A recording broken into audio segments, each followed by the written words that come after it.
Nakakabahala ang mga pahayag na narinig natin nitong mga nakarang araw. Nandyan ang walang pakundangang pagmumura at ang pagbabanta ng planong ipapatay ang ilan sa atin.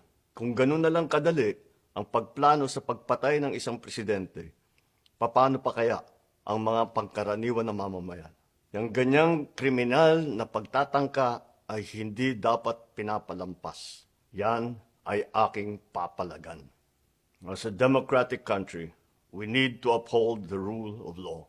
Ako, bilang pinuno ng Executive Department at lahat ng mga nanunungkulan sa pamahalaan ay may sinumpaang tungkulin na tutupdin at pangangalagaan ang konstitusyon at ang ating mga batas. Kaya hindi tama ang pagpigil sa mga halal ng bayan sa paghahanap ng katotohanan. Hindi na sanang hahantong sa ganitong drama kung sasagutin lamang ang mga lehitimong katanungan sa Senado at sa House of Representatives. Ang katotohanan ay hindi dapat itokhang. Tapos na sana ang usapang ito kung tutuparin lamang ang sinumpaang panata na bilang lingkod bayan ay magsabi ng totoo at hindi hahadlangan.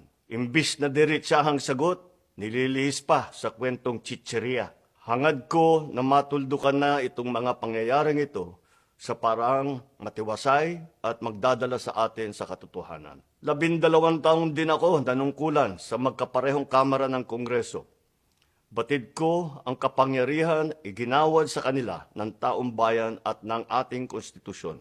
Dahil dito, iginagalang ko ang kanilang gawain bilang isang independenteng sangay ng ating republika. Kahit ang buong executive branch, lahat ng mga ahensya ay hindi nakakaligtas at parating sumasailalim sa kanilang masusing pagsusuri. Bilang isang bansa, marami tayong mga paghamon na dapat harapin at mga suliraning dapat bigyan ng lunas. Sa kabila ng mga pambabatikos, nakatuon ang aking pansin sa pamamahala. Ngunit, hindi natin ikokompromiso ang rule of law. Kailangan manaig ang batas sa anumang sitwasyon, sino man ang tamaan. Kaya hindi ko hahayaan magtagumpay ang hangarin ng iba na hatakin ang buong bansa sa burak ng politika. Igalang natin ang proseso. Tuparin natin ang batas.